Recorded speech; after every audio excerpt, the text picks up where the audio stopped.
Hello guys, இன்றைக்கி சிறகடிக்க ஆசையில் என்ன நடந்துச்சுன்னு பார்ப்போம். என் ரோகிணி போலீஸ் கம்ப்ளைண்ட்லாம் கொடுக்கணும்னு சொன்னோன்னே பார்க்குறாங்க. அப்புறம் யாருக்கும் தெரியாமல் மெத்த மேலே போய் பேசுகிறாங்க. என்ன இப்போ பொய் சொல்ல போகிறோம் அப்படின்னு. இல்லை, கிறிஸ்டை கடத்தி வச்சுருக்காங்க, எனக்கு தெரிஞ்சவங்க தான். தெரிஞ்சவங்களா? ஆமாம். இல்லை, என்னோட கிளைண்ட்டுக்கு நான் போகிறப்ப ஃப்ரெண்டு ஒருத்தர் வருவார். அப்பப்போ என்கிட்ட தப்பாக நடந்துக்க பார்ப்பான். நான் முடியாதுன்னு சொல்லுவேன். அதுக்கப்புறமா எப்படி என்னை பற்றின உண்மையை தெரிஞ்சுக்கிட்டாங்க. இன்னும் புதுசாக கதை கட்டுற? ஆமாம், வீட்டுக்கு வரப்போ பக்கத்து வீட்டு ஆண்டி சொன்னாங்க, இங்கே கல்யாணியும் அவங்க பையனும் தானே இருக்காங்க, கிறிஷு. ஓ, அப்போ கல்யாணம் ஆனவளா கல்யாணி நீ? ரோகிணியில் குழந்த பெற்ற வேறு அப்படின்னு சொல்லி ஃபோன் போட்டு வேணுங்கிறப்பெல்லாம் காசு டார்ச்சர் பண்ணுவான்.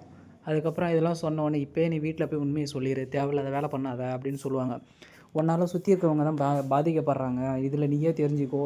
இந்த நிலைமையில் நான் எப்படி போய் சொல்கிறது? நீங்களும் இப்படி சொல்கிறீங்களே, சொன்னால் நான் வீட்டை விட்டு வெளியே அனுப்பிட மாட்டாங்க.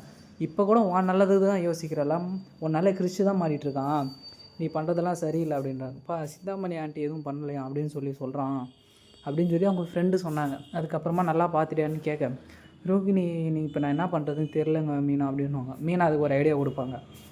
நீ என்ன பண்ணுறன்னா, பேசாமல் ஃபோன் போட்டு அந்த நம்பரை கொடுத்து உங்கள் ஹஸ்பண்ட் நம்பரை, மனோஜ் நம்பரை கொடுத்து பேச சொல்லு.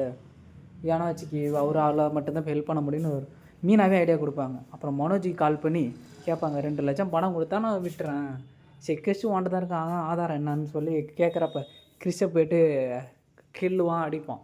அதுக்கப்புறம் கிறிஸ்டு கத்துறதை பார்த்து, சரி எங்கே எடுத்துகிட்டு வரணும் பணம், எனக்கு வேண்டியது 2 லட்சம் கொடுத்தா நான் அனுப்பி வைக்கிறேன் அப்படின்றாங்க. அதுக்கப்புறமா இந்த பேக் மட்டும் எடுத்துகிட்டு போடா, இதில் பணம் இல்லை, துணி தான் இருக்குது, உன் பின்னாடி நான் இருக்கேன், நான்லாம் போக மாட்டேன்னு சொல்ல. அதுக்கப்புறம் போய் அந்த இடத்துக்கு நின்றுட்டு கால் பண்ணுறாங்க, அந்த பொட்டியில் பணத்தை போட்டு போ, நான் வந்து எடுத்துக்கிறேன்.